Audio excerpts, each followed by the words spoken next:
The MCC Island closed beta released yesterday, and it is incredible. There are so many small details that combine to make MCCI a 1 in a million type server. And I want to show you guys all the amazing things I've found to give you guys a quick beginner's guide / tour of MCC Island. Let's go. Hey everybody, welcome to MCC Island. When you first load onto the server, you'll start on the boat, the same boat used in the MCC Island trailer. You will also be forced to choose a faction. These factions have no in-game advantages, but faction loyalty gives big rewards. We'll talk more on that later. After you choose your faction, the entire server is opened up to you. Can we take a moment here to appreciate the beauty and the skill of Noxcrew's builders? It truly is amazing. Anyways, as we make our way down here, you should be sure to collect your free foam finger from Jimmy. Thanks, Jimmy. And then you can also make your way over to this map, which shows where you are, and where every single one of the faction bases is. We are now ready to enter MCC Island. Here we go. We can see the 4 games currently available to get to the other side: Battle Box, Sky Battle, and Hole in the Wall, as well as some famous people. Hi, Aunt Venom. Hey, Ollie. Hopping into our first game to get to the other side. Each game has a lobby like this where you can queue up and buy game-specific items from the token shop. The token shop will have a rotating vendor who sells things that expire after 2 days or so, and the permanent vendor who will sell game-specific items forever, I guess? Anyways, let's queue up. The goal of To Get to the Other Side is, of course, to get to the other side. It is played over 3 rounds of 90 seconds with a max of 24 players. There are 6 total maps in rotation, that being Industry, Walls, Siege, Cliff, Pits, and the island-exclusive map, Treetop. But that's not all. The Noxcrew have gone and thrown a wrinkle in the form of modifiers. These modifiers can be lots of different things: slapstick in this example, red light, green light, early chickens, and these all have different cool effects on the game, meaning that each To Get to the Other Side feels a bit different and you don't get bored too easily. Once you have completed all 3 rounds, you will receive faction loyalty points as well as To Get to the Other Side coins based on how well you did. You can also click the green arrows to queue up for To Get to the Other Side again, or the purple arrows to queue up for a random other game. For finishing a game, you'll reach the end game screen, which displays your personal place, didn't do too well, and the top 5 overall players. Back in the lobby, we could use the To Get to the Other Side coins we earned to purchase items. Down here we can check. I currently have 368, which is enough to buy this gauntlet here, which we can purchase like so. We can then put it on by scrolling over to our personal menu, opening it up, wardrobe, gauntlet, boom, it's equipped. Looking spiffy. Also in the personal menu is the Loyalty Road, where you can collect cosmetics, coin bags, and blueprints just for playing games while affiliated with your current faction. Alright, let's head over and do some Battle Box. To get there quickly, we can click the navigator, scroll up to Games, Battle Box. And here we are. Let's go queue up. At the beginning of Battle Box, you can select a multitude of kits. These have different specialties, including more like tank, healer, sharpshooter, etc. We'll choose Scrapper for now. Is that MCC contestant Mini Muka? I think it might be. Oh, and he's gone. Now slowing it down here, you can see that I just used a spark. Basically, I can instantly pop it to give myself a small portion of regeneration. These, combined with orbs, which are, if you can imagine, a grenade in Minecraft, combine to make Battle Box more interesting and unique. Again, here at the ending screen, I managed to claim 3rd, so there I am. We can also check our quests by right-clicking this red book. I've done most of them. These are our daily quests, which give surprisingly good rewards. The only one I have not completed is this epic one right here. Hello from 30 minutes later. I have now completed the Battle Box quest, and I just want to show you guys how much XP and coins this really is. Just watch them flow in. Boom!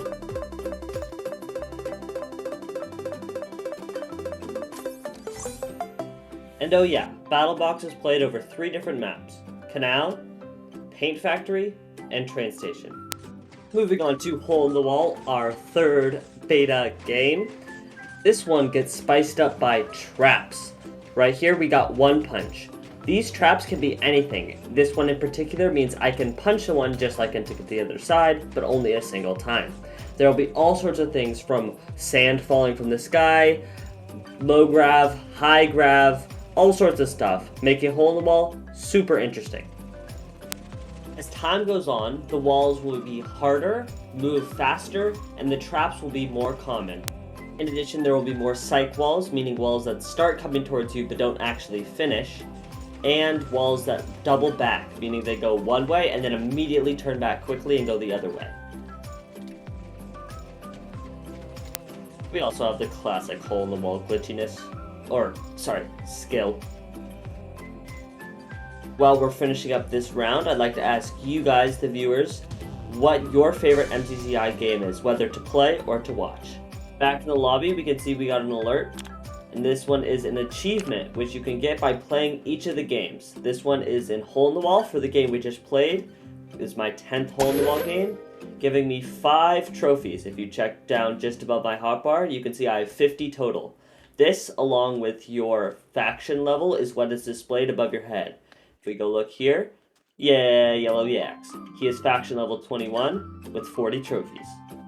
We also have the friend system. If we click on social, we can check out our friends. Look, my guy Mystery is online. I can invite him to my party. Whoops, wrong button. Boom. And he's added. We can check right here. There he is. And before you guys go start spamming your favorite creator with friend invites, please don't. They're not going to add you. Thanks. Alright, before we hop into a Sky Battle game, let's go over a quick island tour to see all of the secret Easter eggs I found, as well as all the faction bases.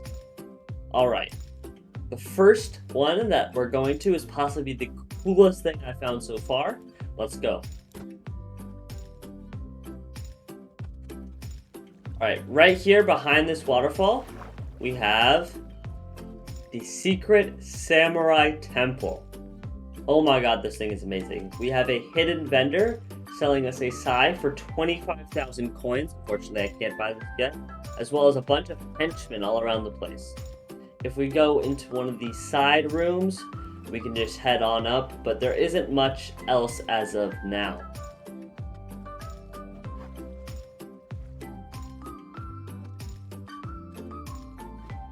Then popping up this ladder, we should come across 1, pretty spiffy looking lighthouse, and 2, our first faction base, and that is the Purple Pandas.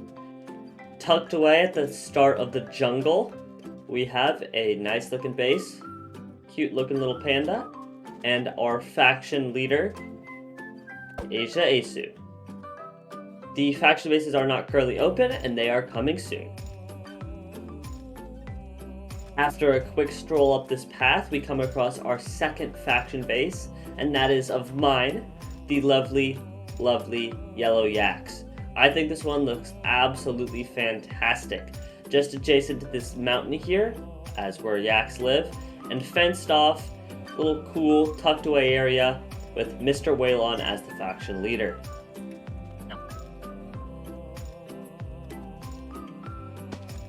Down this path here, we have yet another map showing where we are, right here, yellow, next to green, lime, and blue's faction bases. Let's check them out. Alright, we've basically stumbled right on top of the green gecko's faction base. Just nice little sandstone temple type area, little beach view. I think this one looks absolutely incredible. I have to say, if I wasn't wearing a yellow skin that matched with the Yellow Yaks, I'd probably be on the green geckos. Their faction leader is, of course, the green golem. I think this one is superb. I love it so much. This is probably my favorite base.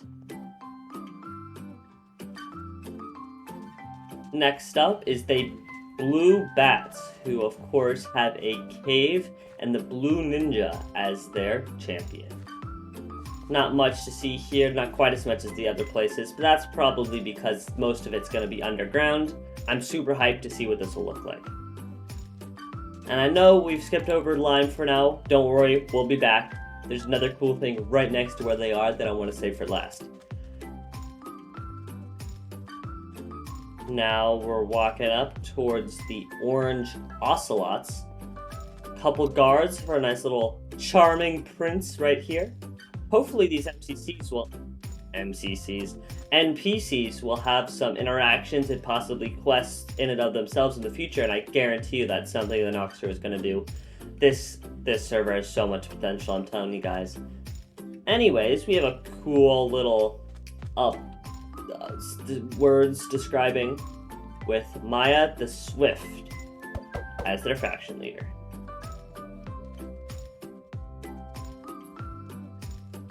Map.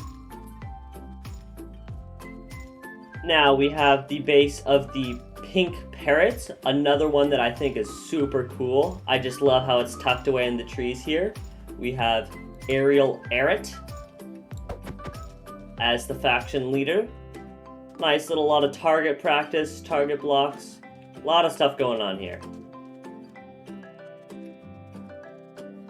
Our second hidden vendor of the day, we have Bobby Lan, who sells 2 items, a surfboard and a snorkel, for 25,000 coins and 10,000 coins respectively.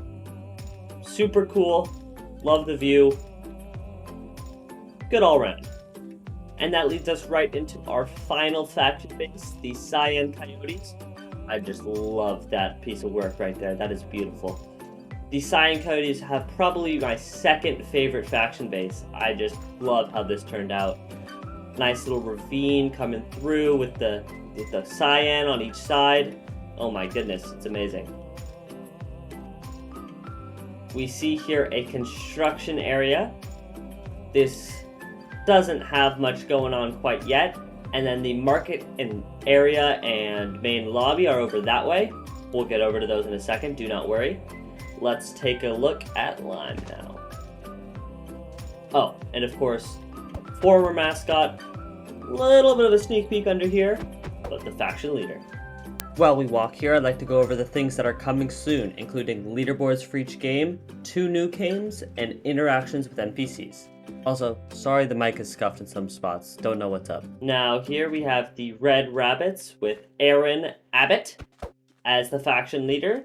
This one is probably the closest to the main area, probably tied with purple, and I think it's a cute little rabbit hole. Nothing to not like about it. Got some carrot farms, some pretty big carrots too. Map.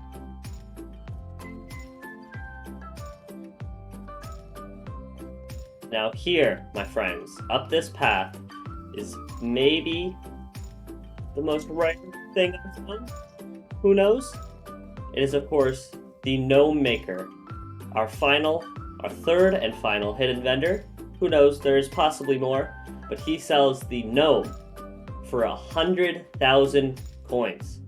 Now this is pricey. Who knows? Maybe we'll do a little small series to try and grind for it? Oh. It's not a possible parkour jump. But over here are the lime llamas. Let's make our way around. Whee! Boom. Our final faction base, the lime llamas. Got a nice little scarf there, some valuables. And they, oddly enough, do not have a faction leader. Don't know what's up with that. Who knows? Who knows? I'd love to hear your ideas for that in the comments.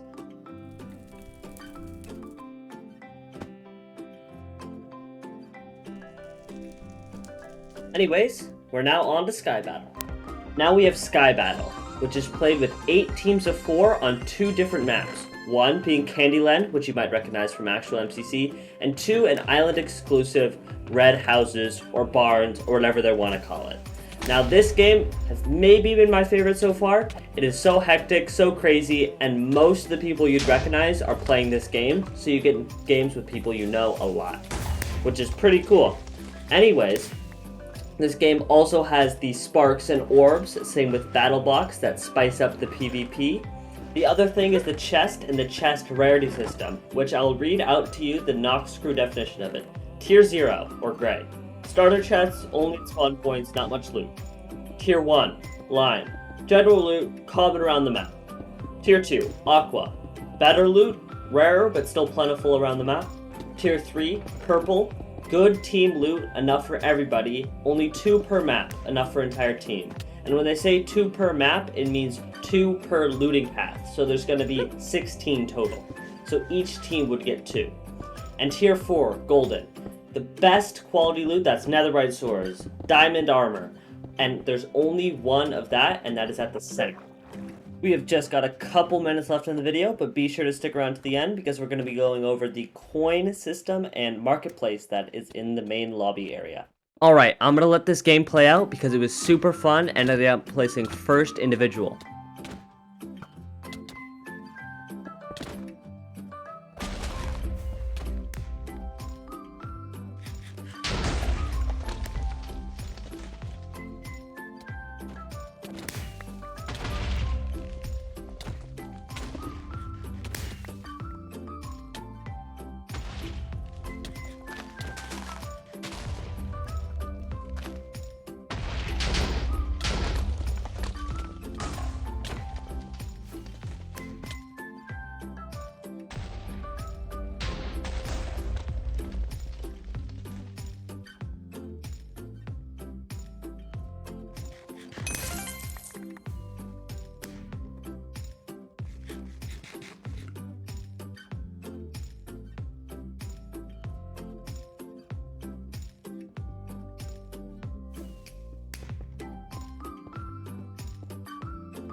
Hey guys, and welcome to the Market Square. I actually just managed to open the big, huge, legendary bag of coins that I was saving to show here in this video with my microphone muted. So, ooh, go me. Instead, we're going to open up the infinite bag, which houses all of our accumulated loot from playing games, and open up a medium currency pouch, which should give us a moderate amount of coins. Looks like 778 this time. What we can also do is we can take a key and open one of these silver loot crates, which gives us a bunch of stuff. These are crafting items. I'm going to show you what you can do with these later. It is really cool. Oh, got a couple more silver key shards. Anyways, taking a look at the market, we have the bundle box, which the Nuxra revealed in the future you will be able to buy the bundles that you currently find on the MCC Island website here, actually on the island, which is really cool. Moving on, we can get our hair done from the Nox Stash. Oh, gotta have your hat off. Anyways, I'm not gonna deal with that now, but it's cool. I have done it before. It's just really not too expensive. Next up is Gizmos and Gadgets, which I believe has not come out yet. Let's see. No, it has not. We're still waiting. Hopefully going to be really cool. Certainly the Noxtrue's pedigree indicates that. But now here's the big one. Probably the only other open shop as for the time being is Posse Fashion. Danny T Deals gives us hat and accessories. Basically, you start out with this first layer unlocked, and if you buy 3 items, you can unlock this second layer. And if you buy 8 items total, you can unlock the third, 14, 21, and so on. These are really cool items. I've actually bought the skateboard. You can see it in my hand right now. Looking nice. Yeah. We also have Crafty with a K, who, if you add a blueprint, which I have here for the Chroma blueprint, which allows me to change the color of my items to yellow, orange, or red. Oh, it looks like I'm short a thermal paste. You can see down in the bottom, I have enough of everything else except for the thermal paste, so unfortunately I cannot craft anything for the time being. And finally, we have Fashionista Faye, who allows us to purchase crates with the gems that I have from purchasing the bundle. Unfortunately, these are the paid items. You can't get them any other way other than with money, I believe. And you know what? We'll splurge just for you guys. Just for you guys. Let's open it up. It better be good. What do we get? We got a shark head. Woo! We'll put that on later. Anyways, as we go through, we can see all sorts of stuff. We have the coin sink, such as a bank. We have some tea. We have music. We have the champions corner and burgers and all sorts of stuff. None of this is open yet. I'm assuming it'll come with launch. A lot of stuff has that coming soon sign on it. I'm really excited for all this could bring. The interactive components seems fantastic. And I think that does it for the market over here, although I do have one last place to show, and that is the Sky Lounge. Now this is an exclusive place to only people who bought the big bundle or contestants, and it has 2 shops. One that sells stuff for big coins, and 2 more stuff for big gems, which I can no longer afford because I just blew 250 on that chest for a shark head. We also have a DJ going, DJ Octo.